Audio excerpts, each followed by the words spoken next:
this is day 23 apparently, and today we are going on a bit of an adventure.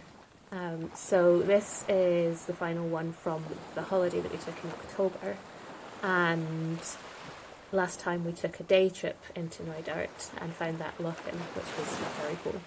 And we were toying with this idea, and it started off as a joke. So to get in or out of Knoydart, you can either get the ferry, or you can do you could do it in 2 days, but that's quite an effort. Over 3 days is a bit more realistic, where you can just walk. And you can go over the hills, or you can go along the glens, which takes you out to Glenfinnan, and then you get the train back to where the ferry started from. So it was this kind of like 3-day trek, and we had a couple of days at the end of the holiday before either of us had any commitments, and Malky was like, hey, wouldn't it be cool if we could like walk out of Knoydart? And I was like, haha, yeah, that would be cool. Yeah, right.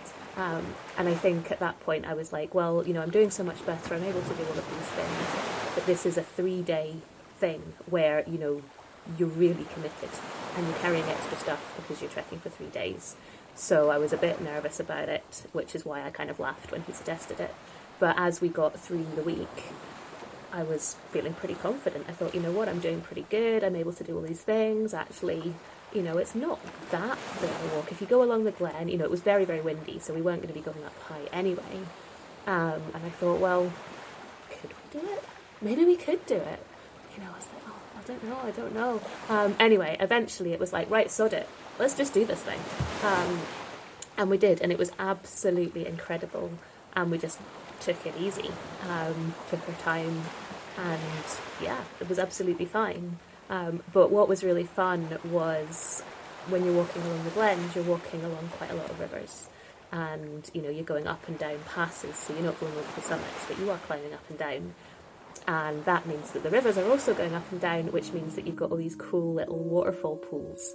And, there were loads, and we were looking at so many of them and thinking, oh my goodness, wouldn't it be amazing to get into that one? But it was down the bottom of a ravine or something and impossible to get to.